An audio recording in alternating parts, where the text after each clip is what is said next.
Mga DDS, panoorin nyo to.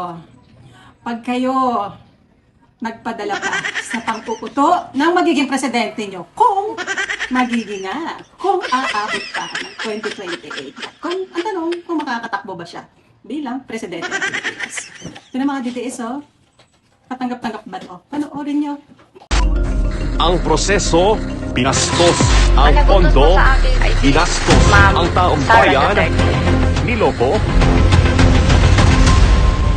Siya po ang itinalaga ng aming Vice President. Naniwala din ako kay La Chica, Your Honor, kasi siya po ang itinalaga ni Vice President Sara Duterte, Your Sa Honor. testimonya mismo ni Special Disbursing Officer Acosta nagmula, ang security officer tila naging disbursing officer. Tama ba ito? Asan ang accountability?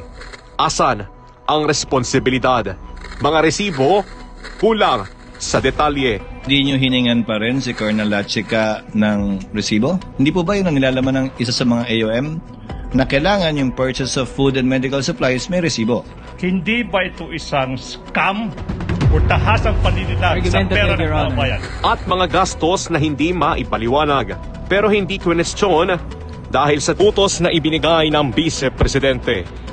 Utos ng Vice ang nangibabaw, pero sinira ang tiwala ng taong bayan. Si La Chica po ay, siya lang po ang itinalaga na security officer, Your Honor, na siya ang mag-implement po, Your Honor, ng mga proyekto o activities po ng confidential, Your Honor. Tiwala ng Vice ang nangibabaw, pero sinira ang tiwala ng taong bayan. Ang proseso, binaliwala.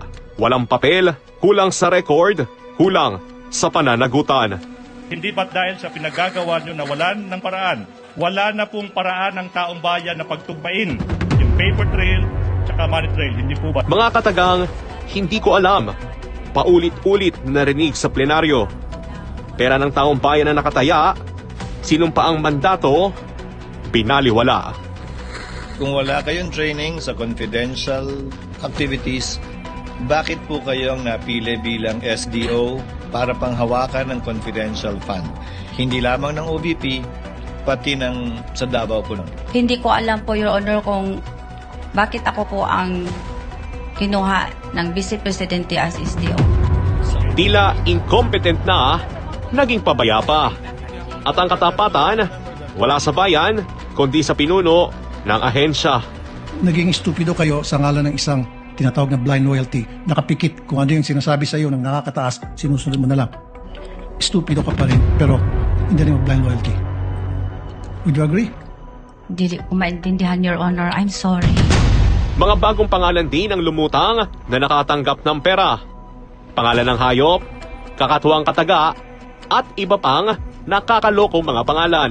Pera ng taong bayan, pinagsamantalahan, ang pag-abuso sa pondo, tila lantaran. Hindi dapat basta-basta ginagamit ang pondo ng bayan. Dapat tapat, dapat makabuluhan, dapat para sa lahat, at hinding-hindi sa bulsa ng iilan. Malayo pa ang paghahatol, pero tandaan na sa hukuman, walang lugar ang kasinungalingan.